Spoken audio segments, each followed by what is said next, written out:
गर्मी के दिनों में दोपहर को बेतवा नदी के तट पर सन्नाटा पसरा हुआ था। तपती लू के थपेड़े अपने साथ हवा के सूखे घास के तिनके और पत्ते उड़ाकर यहाँ से वहां घूमते से नजर आ रहे थे। बेतवा के तट पर ही भैरव बाबा का एक मंदिर बना है। इसके बाहर एक बड़ा पीपल का पेड़ और एक नीम का पेड़ है। यह दोनों पेड़ गर्मियों के दिनों में शीतल घनी छाया देते हैं। इसी कारण अक्सर पथिक यहाँ रुक जाते हैं और बाबा भैरवनाथ के दर्शन कर थोड़ी देर विश्राम करके आगे बढ़ जाते हैं। नीम के पेड़ के नीचे कई दिनों से एक बुढ़िया ने अपना बसेरा बना लिया था। देखने में वह किसी शहर की नजर आती थी, वह किसी संभ्रांत घर की नजर आती थी, पर अब वह फटे कपड़े और एक जैकेट लिए यहाँ पड़ी रहती थी। आज लगभग 16वां दिन था। मंदिर में जो थोड़ा बहुत प्रसाद चढ़ता था या कभी कोई राहगीर उसे जो खाना पकड़ा देता था, उसी से उसका गुजारा हो जाता था। राजेंद्र घुमक्कड़ स्वभाव का व्यक्ति था।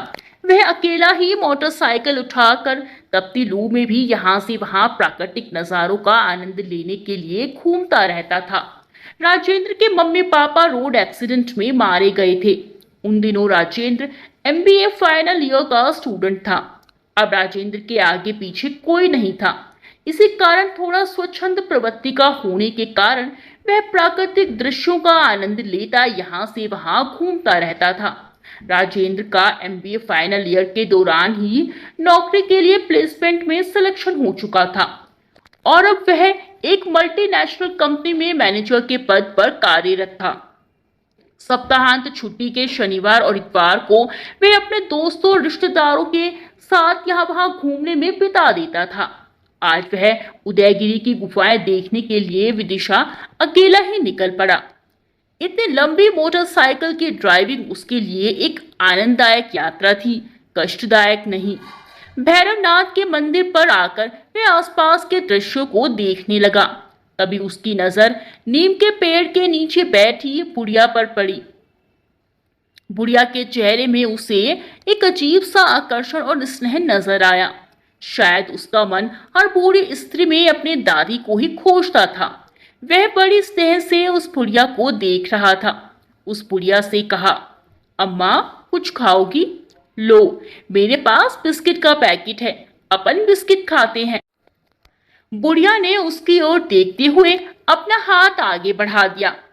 राजेंद्र ने आधे बिस्किट बुढ़िया के हाथ में रखे और आधा पैकेट अपने हाथ में लेकर बिस्किट खाने लगा। खाते खाते उसने पूछा, अम्मा आप कहाँ रहती हैं और इस पेड़ के नीचे कैसे बैठी हुई हैं? बुढ़िया ने ठंडी सांस लेते हुए कहा, बेटा अब तो यह पेड़ ही मेरा घर है।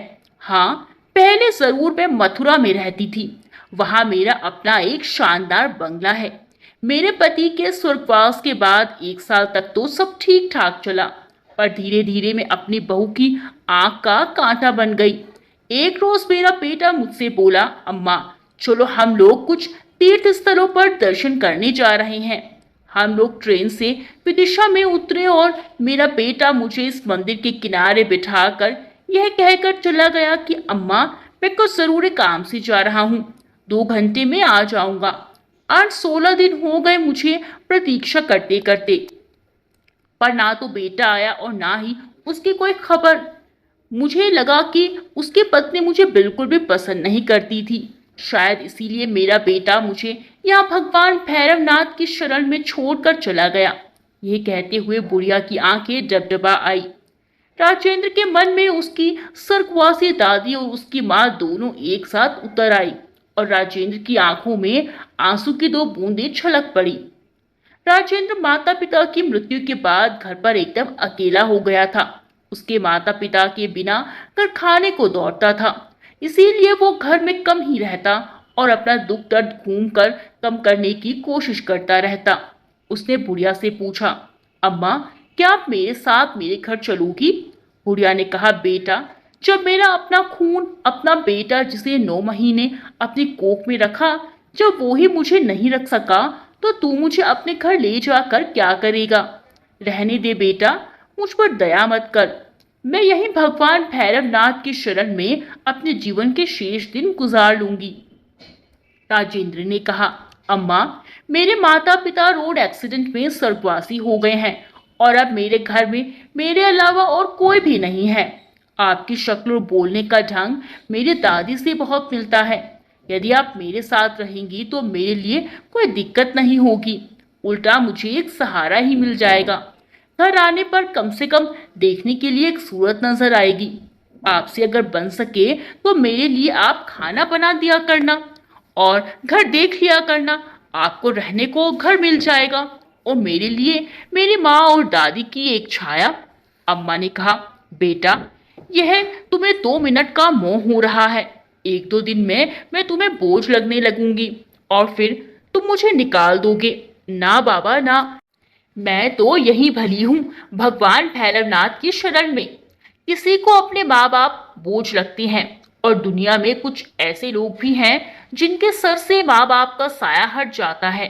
मुझे मेरी दादी बहुत प्यार करती थी और मेरे मम्मी पापा भी मेरी दादी को बहुत प्यार करते थे।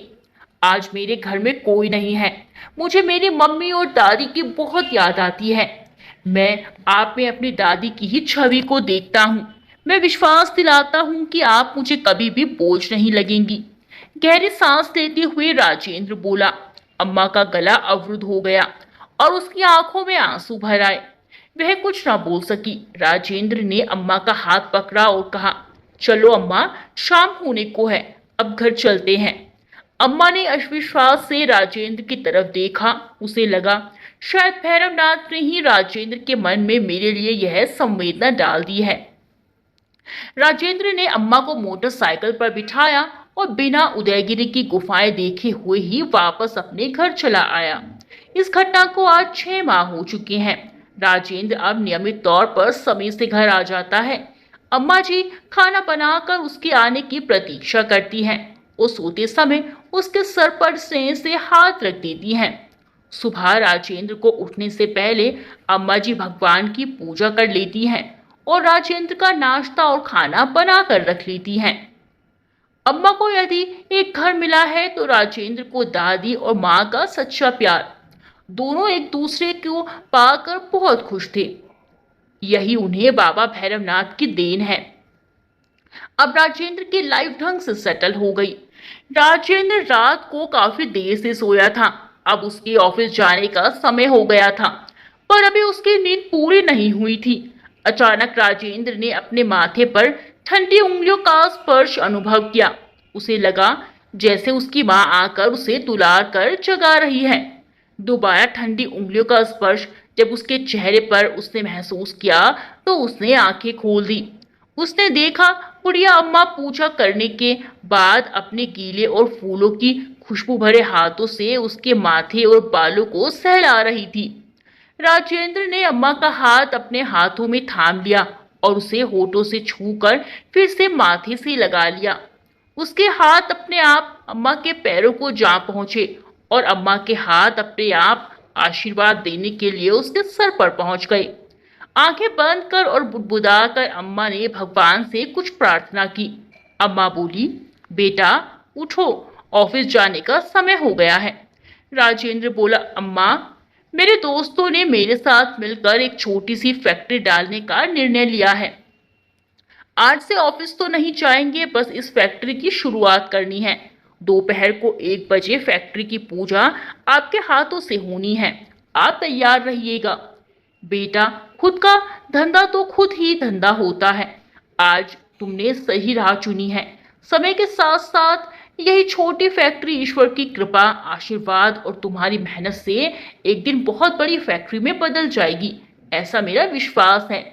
कहते हुए अम्मा की आंखों में आशा के नए दीप जल उठे। फैक्ट्री शुरू हुए मात्र 1 साल हुआ है, पर फैक्ट्री की ग्रोथ उसके तैयार माल की अच्छी क्वालिटी के कारण और उससे जुड़े लोगों की मेहनत के कारण बहुत तेजी से ही हो रही है। राजेंद्र अब एक और नई फैक्ट्री शुरू करने का विचार कर रहा है। राजेंद्र दिनों दिन व्यस्त और व्यस्त होता जा रहा है। अम्मा ने उससे एक दिन कहा, बेटा सिर्फ काम ही जीवन का उद्देश्य नहीं होता, तुम्हें काम के लिए भी एक सहारे की जरूरत है। क्यों ना किसी एक अच्छी सी लड़की से तुम्हारा ब्याह कर दिया जाए। हाँ माँ, जीवन की व्यस्तता में और भागम भाग में कभी यह सोचने का समय ही नहीं मिला। अब इस काम को भी फाइनल कर ही लिया जाए। राजेंद्र की निगाहों में तुरंत संगीता की तस्वीर उभर आई। संगीता उसके मामा की बेटी की सहेली थी, जो पढ़ाई पूरी करने के बाद उसी शहर में शायद कहीं नौकरी कर रही थी। राजेंद्र से उसकी मुलाकात कभी कभार हो जाया करती थी। उसका स्वभाव और शालीनता राजेंद्र को बहुत अच्छा लगता था। अम्मा और राजेंद्र संगीता के घर गए और शादी का प्रस्ताव दिया। संगीता के पापा ने तुरंत हाँ कर दी और संगीता दुल्हन बनकर अगले महीने ही राजेंद्र के घर आ गई। राजेंद्र जितना प्यार अम्मा जी को करता था, संगीता अम्मा जी के गुणों से और उनके स्नेह से उससे कहीं ज्यादा प्रभावित थी। अम्मा जी ने इस घर में उसकी माँ का स्थान ले लिया। ना जाने कैसे अम्मा जी उसके दिल की हर बात जान लेती थी और उसकी हर चाहत उसके कहे बिना ही पूरी कर देती थी। समय बीतता गया और राजेंद्र के घर में एक बेटा गीत और एक बेटी सरगम तो फूलों की तरह खुशियां बिखेरने लगे। हमारी अम्मा जी अब दादी बन गई थी और अब उनकी मुख्य जिम्मेदारी राजेंद्र और संगीता नहीं, अपितु गीत और सरगम हो गए थे। अम्मा जी का बिस्तर अब गीत और सरगम के कमरे में लग गया था। रात को सोने से पहले ढेर ढेर कहानियां सुनाना और जागने के बाद एक बच्चा उनके गले में झूलता था तो सरगम पीठ पर झूल कर अपना बराबरी का अधिकार सा दिखाती रहती थी। बच्चों को दोपहर का खाना बिना दादी माँ के हो यह संभव ही नहीं था। यदि बच्चे मम्मी पापा के साथ बाजार जाते तो वह जिद करके दादी माँ को अवश्य अपने साथ ले जाते।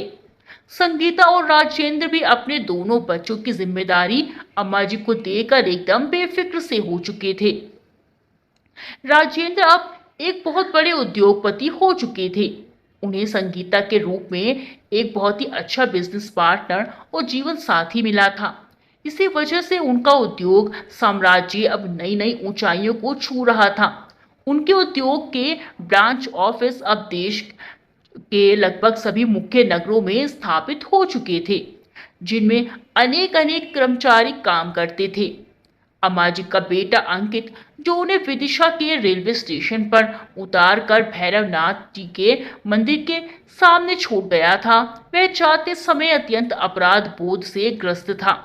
अपनी निष्पाप और निरपराध माँ के साथ किया गया अन्याय उसे हर पल बिच्छू की तरह दंश देता रहता था।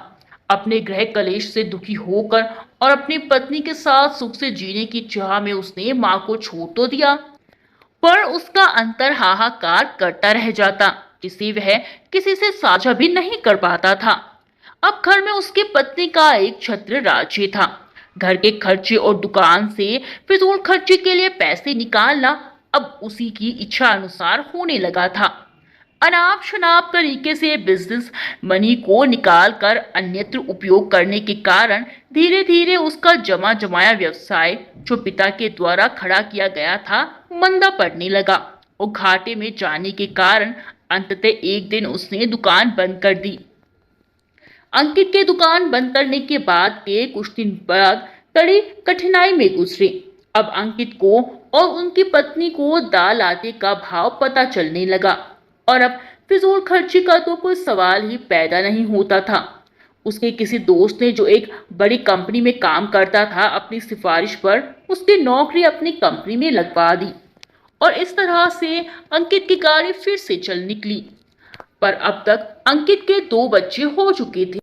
एक बार ठोकर खाने के बाद अब अंकित कंपनी में भी बहुत ही मन लगाकर काम किया करता था। बुद्धिमान तो वह था ही, मन लगाकर काम करने के कारण फैक्ट्री में उसे उचित सम्मान मिलने लगा। अब वह अपनी फैक्ट्री का एक महत्वपूर्ण कर्मचारी हो गया था। अंकित की कंपनी में स्थापना की सालगिरह का वार्षिकोत्सव था। सभी एम्प्लॉयज की परफॉर्मेंस के आधार पर पुरस्कार वितरण होना था। अंकित मेहनती तो था ही, योग्य भी था। उसे भी योग्यता के लिए पुरस्कार मिलना था। यह पुरस्कार उनकी कंपनी के मालिक के द्वारा दिया जाना था। नियत तिथि को पुरस्कार वितरण समारोह शुरू हुआ।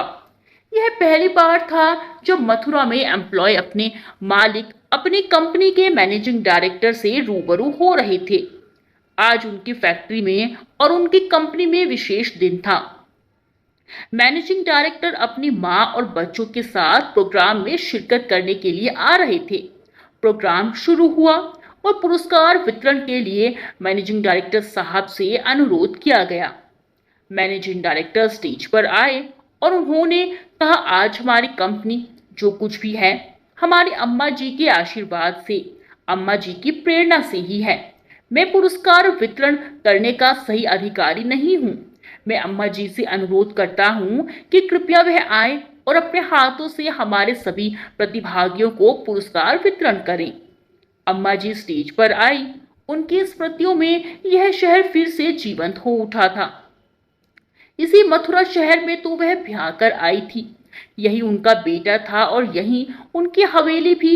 यहाँ की गली गली और द्वारकाधीश कृष्ण जन्मभूमि, भूतेश्वर और ना जाने कितने मंदिर जहाँ वह दर्शन करने के लिए अपने परिवार के साथ जाया करती थी, उनकी आंखों के सामने जीवंत हो उठे।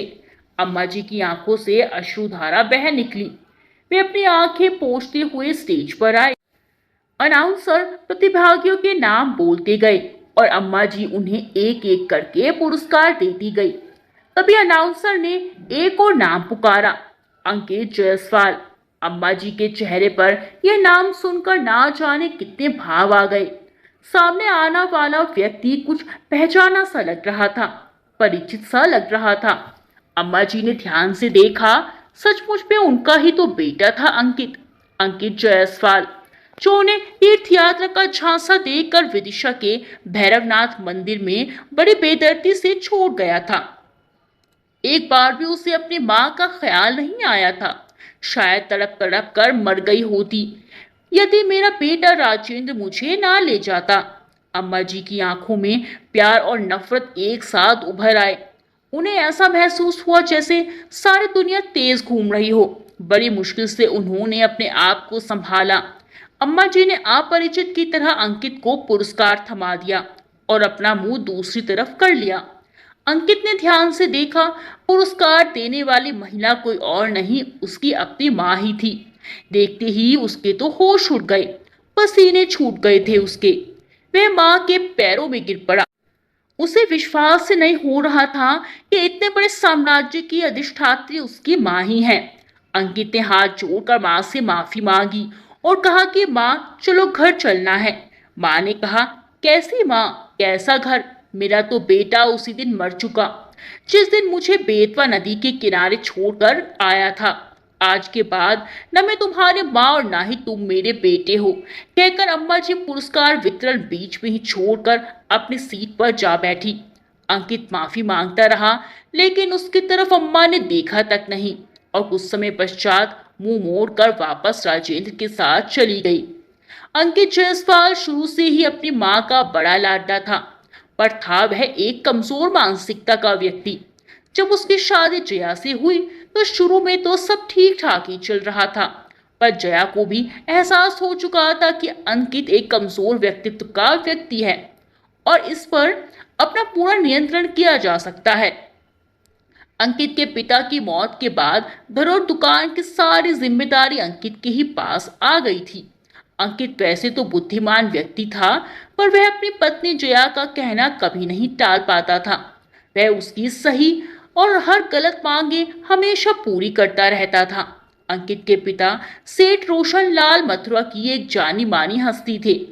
उनकी किराने की और ड्राई फ्रूट की एक बड़ी सी दुकान थी। रोशन लाल मितव्ययी व्यक्ति थे और पैसे को संभाल कर खर्च करना जानते थे। वे पैसे की कद्र करते थे और पैसा उनके इसी कारण घर में बहुत सुख समृद्धि थी, जो उनके मृत्यु के बाद भी कायम थी। जया का भाई जितेंद्र भी अपने पिता का बिजनेस संभाले हुए था, पर उसके कपड़े के व्यवसाय में बहुत घाटा हो गया था। अपनी दुकान संभालने के लिए उसे बहुत सारे पैसों की सख्त जरूरत थी और पैसा मिलने का एक ही साधन था। वह सबसे सरल साधन ही था, वह था जया, अपनी बहन का घर। वह जया के पास पैसे मांगने आया। इतने सारे पैसों का इंतजाम जया अंकित की मदद लिए बिना नहीं कर सकती थी।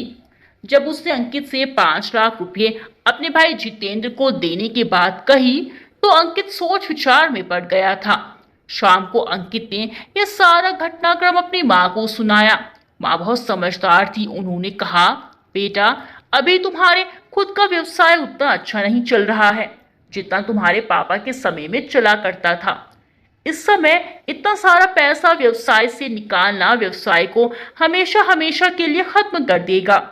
यदि 10-50 हजार की बात है तो तुम अपने साले को तुरंत पैसे दे सकते हो, पर इतना सारा रुपया व्यवसाय से निकाल कर देने की मैं तुम्हें कभी भी आज्ञा नहीं दूंगी। जीवन में पहली बार अंकित ने मां का हवाला देते हुए बड़े साहस से जया को 5 लाख देने से मना कर दिया और उसका भाई मुंह लटका कर वापस चला गया। बस उसी दिन से जया अपनी सास राज दुलारी की जाने दुश्मन बन गई और हर छोटी छोटी बात पर उसने उनसे असहाय विधवा को छोटा कछोटा शुरू कर दिया। और तो और वह उसके खाने में भी कभी नमक ज्यादा डाल देती और कभी सब्जी की कटोरी में ढेर ढेर मिर्ची डाल देती। जब वह पूजा के लिए और भजन के लिए बैठती तो जया जोर जोर से अपने फिल्मी गाने म्यूजिक सिस्टम पर बजाने लगती थी। उनकी छोटी सी गलती पर वह उनके साथ ऐसा व्यवहार करती जैसे कोई नौकरों से भी नहीं कर सकता था। जया को हर पल ही यही एहसास होता कि यह राज दुलारी ही है जिसके कारण उसके भाई का व्यवसाय ठीक से नहीं जम पाया है। जब इस बुढ़िया ने मेरे भाई का ही भला नहीं होने दिया तो यह तो अब मेरी आंख का कांटा बन गई है, जिसे किसी ना किसी तरह से निकाल फेंकना होगा। यही विचार उसके मन में राज दुलारी के प्रति जहर घोलता रहता था। राज दुलारी हमेशा खामोश रहती थी। वह अपनी बहू के व्यवहार से बहुत ज्यादा परेशान तो आ गई थी। बहू का घटिया व्यवहार और कटु वचन से उनका दिल छलनी छलनी हो जाया करता था। वह अपने बेटे और बहू को बददुआ भी नहीं दे सकती थी। वह कुछ भी नहीं कर सकती थी, बस अकेले गिरधर गोपाल जी की मूर्ति के सामने खड़े होकर और हाथ जोड़कर अपनी मौन अश्रुधारा से ही अपनी सारी शिकायत और व्यथा उन्हें सुनाती रहती थी। अंकित चाहकर भी अपनी मां का पक्ष नहीं ले पाता था। अब अपनी सास की एक एक बात में जया सौ नमक मिर्च लगाकर अपने पति को दुकान से लौटने पर सुनाती रहती थी और अंकित भी अपने उस मां को जिसे वह जान से भी ज्यादा प्यार करता था बहुत जली कटी बातें सुना देता था और तरह तरह से अपमानित भी करता रहता था। वह सोचता था कि शायद ऐसा करने से जया का गुस्सा कुछ कम हो जाए और घर में शांति बनी रहे। एक दिन जब राज दुलारी गैस पर कढ़ाई में सब्जी बना रही थी तो उन्हें चक्कर आने लगा। अनजाने में ही गैस पर बन रही उबलती सब्जी उनकी कलछी से छिटक कर वहीं पास में खड़ी जया के पेट पर आकर गिर गई। जया ने घर में महाभारत मचा दिया और बेचारी राज दुलारी अपनी अनजाने में हुई गलती पर क्षमा मांगती ही रह गई। वह गलती जो उनसे अनजाने में हो गई थी जया की निगाह में क्षमा के योग्य ही नहीं थी। शाम को जब अंकित दुकान से घर आया तो जया ने बताया कि उसकी मां अब उसकी जान की दुश्मन हो गई है और आज उन्होंने उबलती सब्जी उसके ऊपर फेंक कर मारी है। क्या खबर वे उसे कल को जहर भी देकर मार सकती है। अब इस घर में तो या तो मैं रहूंगी या फिर आपकी मां। ये कहकर केके की तरह अपने पति का हाथ छटक कर जया अपने कमरे में बंद होकर बैठ गई। अंततः कमजोर मानसिकता वाले अंकित के सामने एक ही रास्ता बचा रह गया। वह था अपनी मां का परित्याग। यदि वह अपने वाक को वृद्धाश्रम में छोड़ता है तो उसे समाज की जगहसाई का भय था। इसीलिए उसने तीर्थ यात्रा जाने की बात अपनी मां से की और मां को विदिशा स्टेशन के पास बाबा भैरवनाथ के मंदिर में छोड़कर चला आया। मां को इस तरह असहाय छोड़कर आने के बाद अंकित एकदम बेसहारा हो गया और उसका मन उसे हर पल इस अपराध के लिए कचोटता रहता था। अब जया पैसे खर्च करने के लिए पूरे तरीके से स्वतंत्र थी। उसने अंकित पर दबाव बनाकर छल से और प्यार से 5 लाख रुपए की पूंजी व्यवसाय से निकाल कर अपने भाई जितेंद्र को दिलवा दी थी। उन दिनों इतनी पूंजी किसी व्यवसाय के लिए बहुत बड़ी पूंजी हुआ करती थी। इतनी पूंजी निकालने के बाद तो अंकित के व्यवसाय की गति धीमी और धीमी होती चली गई और धीरे धीरे देखते ही देखते अंकित को घाटा उठाने के कारण अपनी दुकान बंद ही करनी पड़ी। घर में दो दो बच्चों का बोझ और नाकारा पत्नी।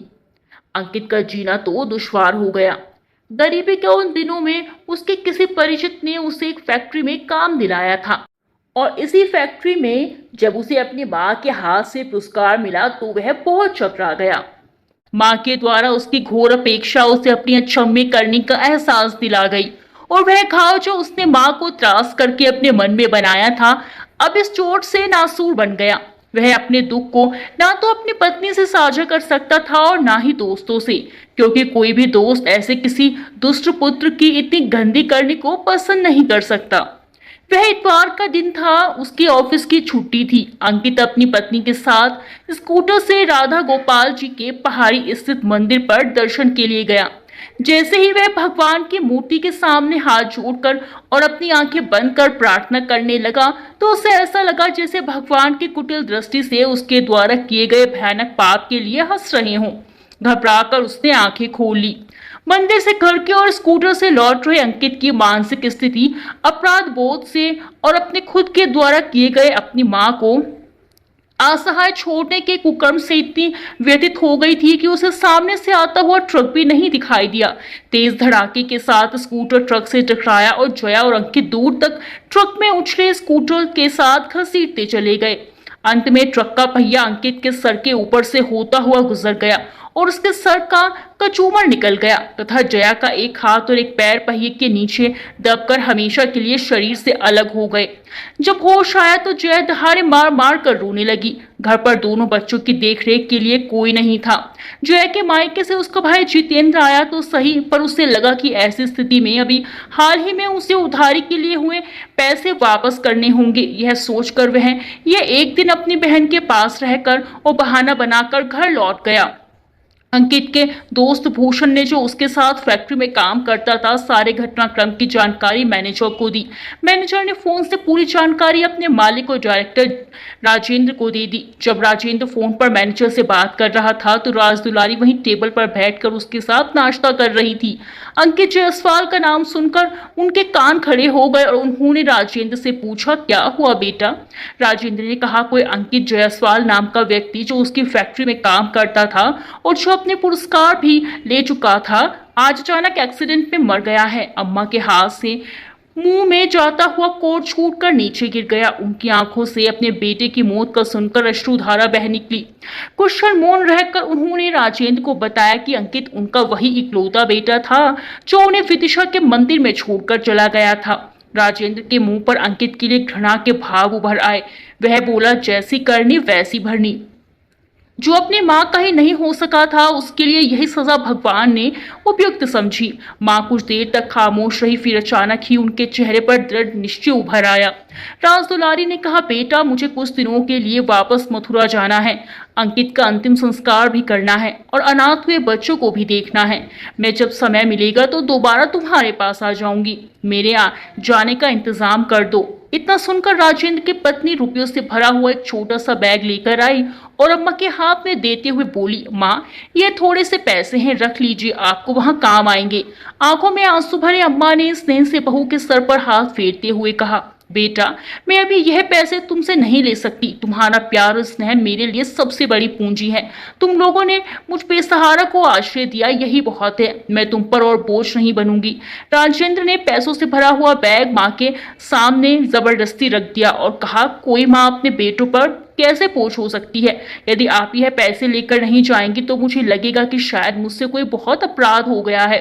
इसका दंड आप मुझे दे रही हैं। चुपचाप पैसे रख लो माँ, नहीं तो मैं रो पड़ूंगा। अम्मा की आंखों में आंसू भरे हुए अपना सामान लेकर कार में बैठ गई और कार उसे लेकर अपने घर मथुरा की ओर चल पड़ी। अम्मा जी की गाड़ी ग्वालियर पार कर चुकी थी। मथुरा अभी भी 4 घंटे का रास्ता था। अम्मा के दिमाग में बार बार अपने बेटे अंकित के बचपन के शैतानी के भरे दिन याद आते जा रहे थे। उसकी नादानी की हर एक याद तस्वीर बनकर उनकी आंखों में उभर रही थी। उसकी हर याद थोड़ी देर के लिए माँ की आंखों में मुस्कान लाती और अगले ही पल गंगा जमुना की धारा आंखों से बहने लगती। जब वह घर पहुंची तो अपने घर के दरवाजे को देखकर उसकी आंखें डबडबा आई। उसे ऐसा लगा जैसे उसके पति सेठ रोशन लाल दरवाजा खोलकर खड़े हो जाएंगे या फिर उसका बेटा अंकित माँ माँ पुकारता हुआ चला आएगा, लेकिन घर के अंदर फैले सन्नाटे ने उसका दिल तोड़ कर रख दिया। उनका हृदय जैसे टूट कर बिखर पड़ा और फिर उनकी आंखों से अविरल अश्रुधारा बह निकली।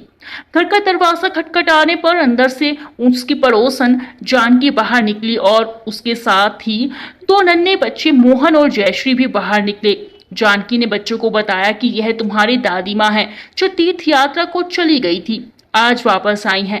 अंकित ने माँ को विदिशा छोड़कर आने के बाद सभी को यही बता रखा था कि उसकी माँ हरिद्वार में और बनारस में तीर्थवास कर रही हैं और अब उनका संसार की मोहमाया से विश्वास उठ गया है, इसीलिए वह घर नहीं आएंगी।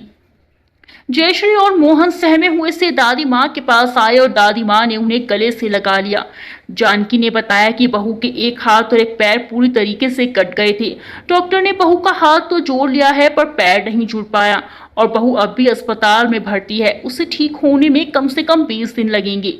जानकी ने बताया कि कैसे अंकित के सिर के छोटे छोटे टुकड़ों को उठाकर बैग में रखकर पुलिस लाश को पोस्टमार्टम के लिए ले गई थी और एक दिन बाद ही उसका अंतिम संस्कार किया जा सका था। अम्मा गहरी सांस लेकर अपने बेटे की दुर्गति की कहानी सुनती रही और रोती रही। उन्होंने अब अपना मन स्थिर किया और अपनी बहू को देखने अस्पताल जा पहुंची।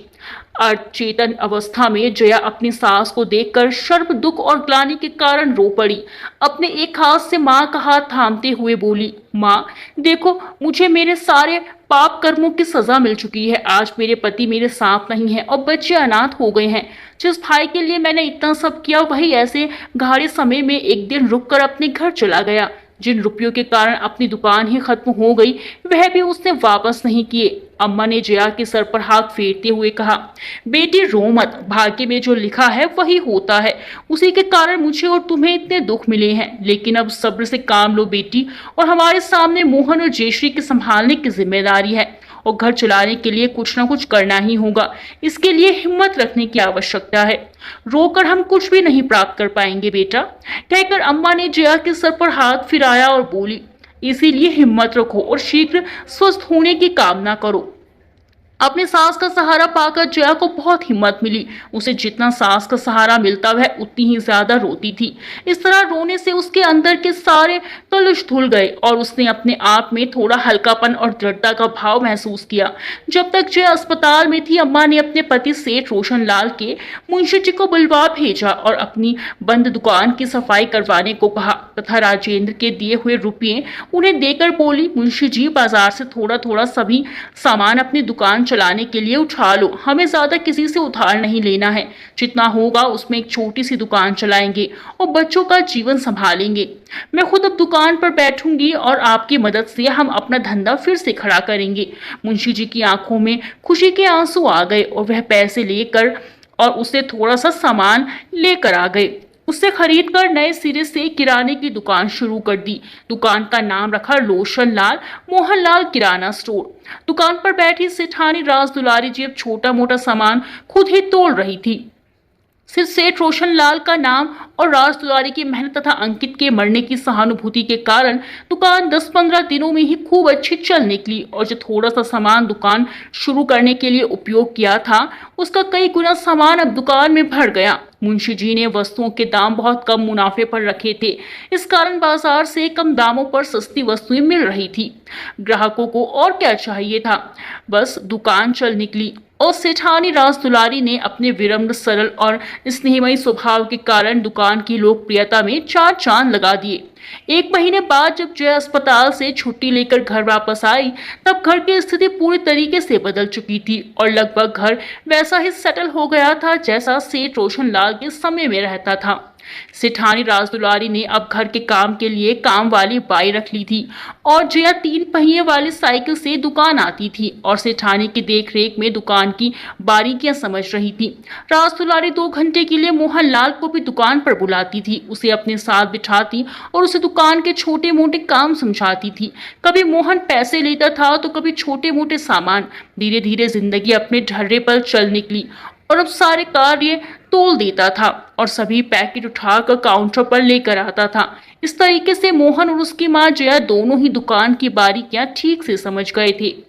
बाकी दुकान चलाने के लिए मुंशी जी की मदद तो थी, दैनिक नियमों के हिसाब से सारे काम घर में होने लगे। जया के घर से फिर से ठीक तरीके से सेटल होने की खबर उसके भाई जितेंद्र को भी मिली और उसे भी अपनी गलती का एहसास हुआ।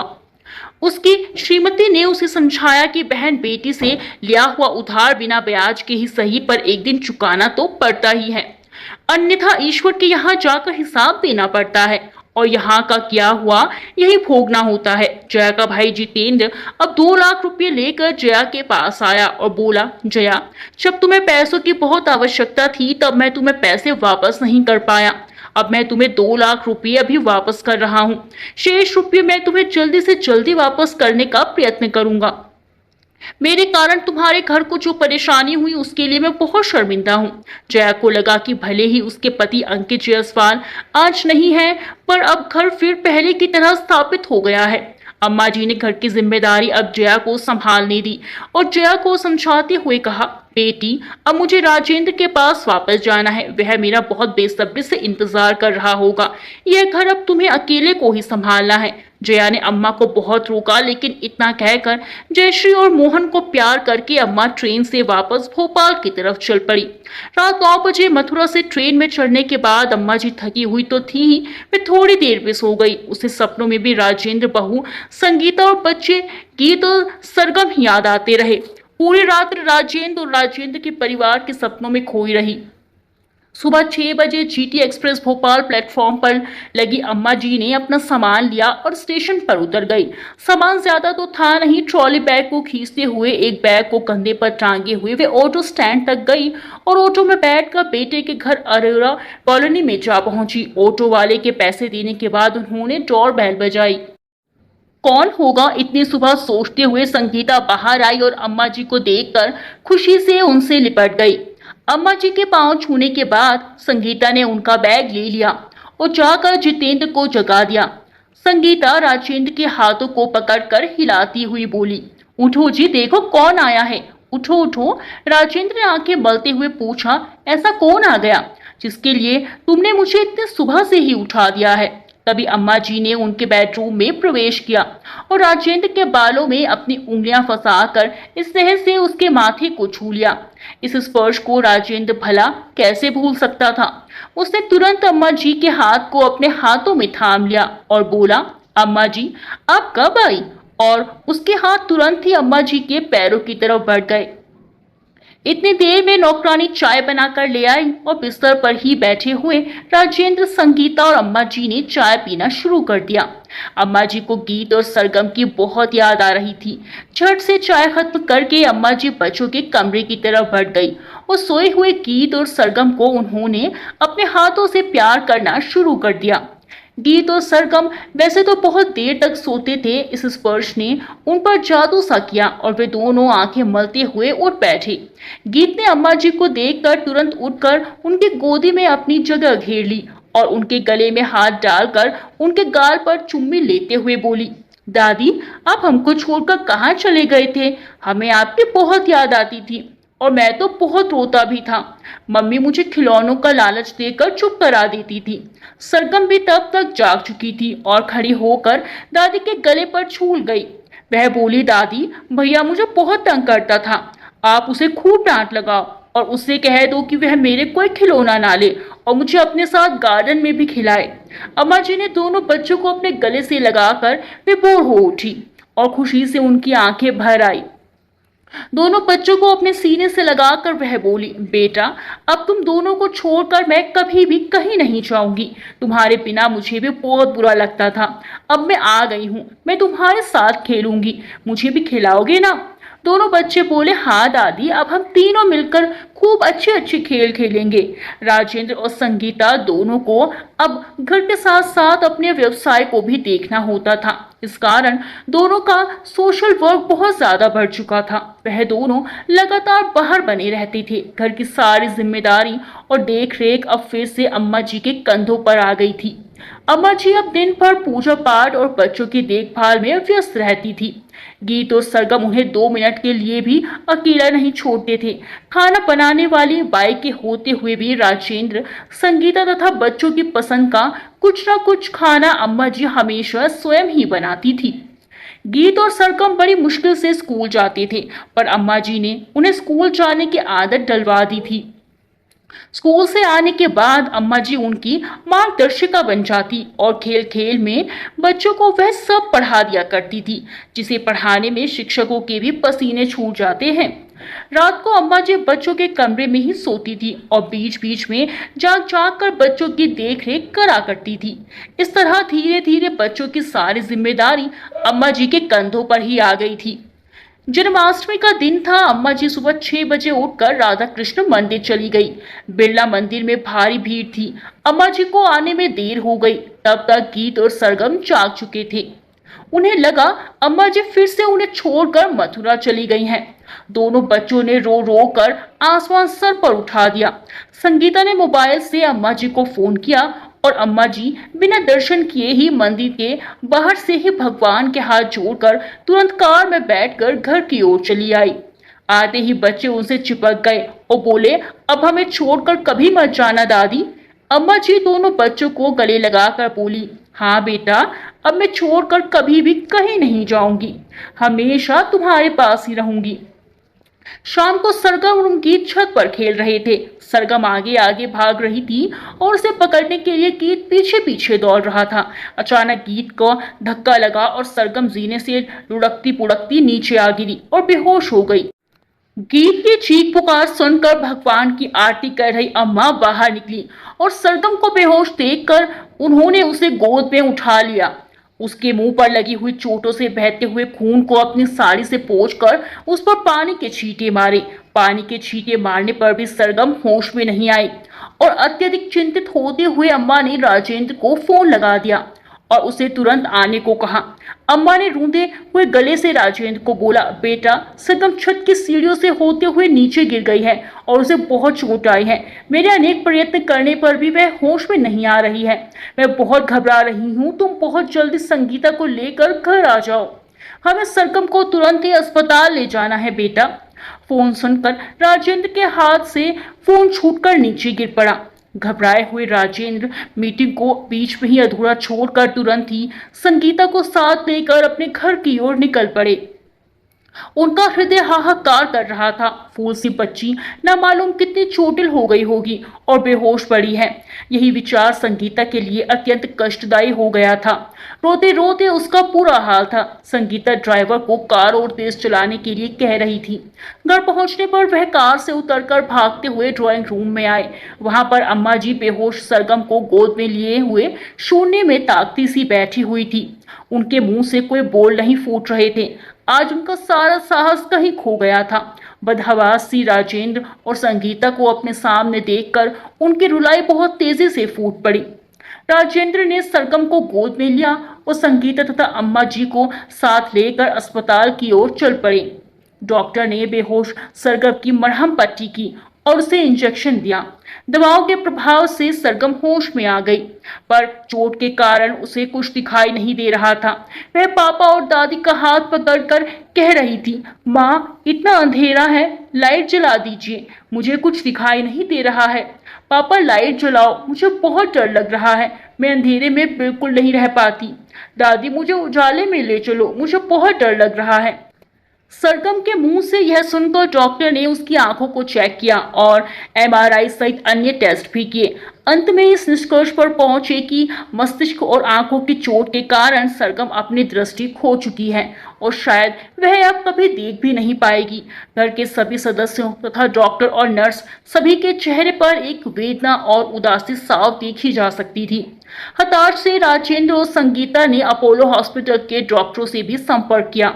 डॉक्टर मणि कृष्णन ने जांच के बाद उन्हें बताया कि किसी मृत व्यक्ति की आंखें दान मिलने पर सरगम के दिमाग की एक जटिल सर्जरी करनी पड़ेगी। नए कॉर्निया और मस्तिष्क के दृष्टि तंतुओं के ऑपरेशन से ही सरगम शायद दोबारा देखने के योग्य हो सकेगी। अम्मा जी अब लाचार और विवश सरगम को एक पल के लिए भी अकेले नहीं छोड़ती थी। संगीता और राजेंद्र अपने पूरे प्रयास कर रहे थे, पर सरगम के लिए आंखों का इंतजाम नहीं हो पा रहा था। राजेंद्र अपने धन का उपयोग भी करके आंखों का इंतजाम नहीं कर पा रहे थे। सरगम थी अत्यधिक मायूसी से अपनी माँ, पापा या दादी से चिपकी रहती थी। उसे अंधेरे से अभी भी बहुत डर लगता था, पर अब तो उसका जीवन ही अंधकार में हो चुका था। अम्मा जी सरगम के लिए भगवान से लगातार प्रार्थना करती रहती थी। अम्मा जी ने अपने बेटे के मरने भी तथा उसके घर को फिर से सेट करने के लिए भी ईश्वर से कोई प्रार्थना नहीं की थी, पर सरगम के लिए उन्होंने प्रार्थना के साथ साथ व्रत और उपवास भी शुरू कर दिए। उनका आहार भी बहुत कम होता गया। हर पल उनकी आंखों में आंसू भरे रहते। लाखों प्रार्थनाओं के बावजूद भी ईश्वर ने उनकी एक ना सुनी। एक दिन अम्मा दृढ़ निश्चय के साथ राधा कृष्ण मंदिर पहुंची और भगवान के आगे हाथ जोड़कर मन ही मन में बोली, भगवान, मेरी सरगम ने आपका क्या बिगाड़ा था जो उसे जीवन भर का अंधकार दे दिया। यदि मेरी आप में एक लेश मात्रा भी शक्ति है तो उसी का वास्ता देकर मैं आज आपसे मेरी बेटी की आंखें मांगती हूँ। मेरी सरगम की आंखें दे दो भगवान, चाहे उसकी अवध में भले ही मेरी जान भी ले लो, पर आज मेरी लाज रख लो प्रभु। मन में ऐसी प्रार्थना करते हुए उनकी आंखों से अविरल अश्रुधारा बहने लगी। अचानक मूर्ति के सर पर रखा गेंदे का फूल उनकी प्रार्थना करते हुए आहतों में आ गिरा। इसे भगवान का आशीर्वाद समझकर अम्मा ने अत्यंत हर्षित हो गई। उन्हें पूरा विश्वास हो गया कि अब सरगम की आंखें अवश्य ठीक हो जाएंगी। उसी खुशी में भगवान को बारंबार प्रणाम करते तथा फूल को हाथों में लेकर उसे सरगम को देने के लिए अम्मा जी अत्यंत खुशी में तेजी से मंदिर की 108 सीढ़ियां उतरने लगी। अत्यंत कृशकाय और व्रत और उपवास के कारण बेहद निर्बल हो चुकी राजदुलारी सीढ़ियों से धड़ाम से फिसलती हुई नीचे जा गिरी और बेहोश हो गई। आसपास के लोगों ने उन्हें उठाकर सरकारी अस्पताल में भेज दिया। बड़ी मुश्किल से अम्मा जी को होश आया। होश में आते ही कराहती आवाज में उन्होंने राजेंद्र को बुलाने के लिए डॉक्टर से विनती की। राजेंद्र शहर की जानी मानी हस्ती थे, उन्हें डॉक्टर भी जानते थे। तुरंत उन्होंने फोन लगाकर राजेंद्र को बुलवा लिया। अम्मा जी की तबीयत क्षण प्रतिशत खराब होती जा रही थी। राजेंद्र, संगीता दोनों ही अम्मा जी के हाथ अपने हाथों में लेकर रो पड़े। उन्हें डॉक्टर ने बता दिया था कि अम्मा जी अब बच नहीं सकेंगी और वह कुछ क्षण की ही मेहमान है। जैसे बुझते हुए दीपक की लौ अंतिम समय में बहुत तेज हो जाती है, उसी तरीके से अम्मा जी की अंतिम समय में पूरी चेतना में आ गई थी। उन्होंने राजेंद्र संगीता को अपने गले से लगा लिया और बोली, राधा कृष्ण ने मेरी मन मांगी मुराद पूरी कर दी। मैंने अपनी जान देकर भी सरगम के लिए आंखें मांगी थी। भगवान ने मेरी सुन ली।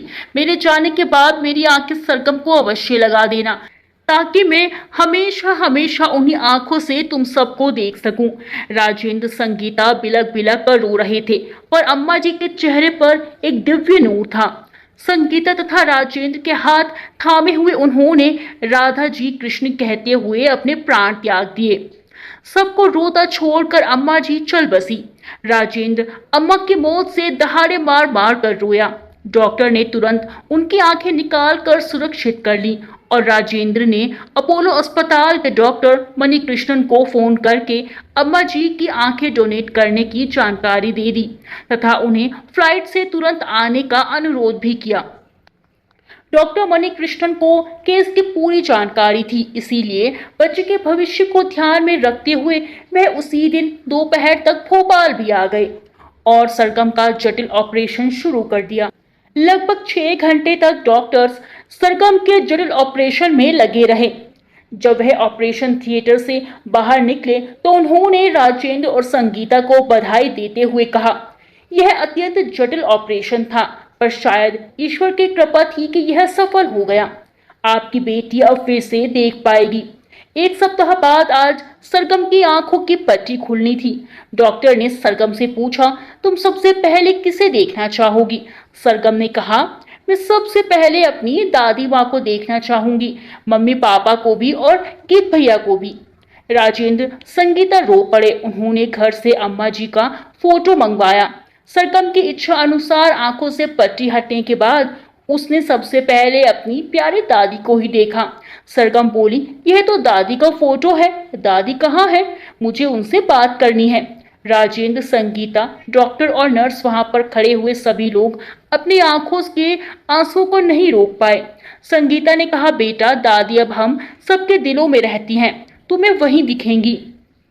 और कुछ नहीं समझती हुई मालूम सरगम अपनी माँ के गले में बाहें डालकर उनसे चिपक गई। दोस्तों वीडियो को लाइक करना बिल्कुल ना भूलें। मिलते हैं अगली वीडियो में अच्छी सी कहानी के साथ। तब तक के लिए बाय बाय।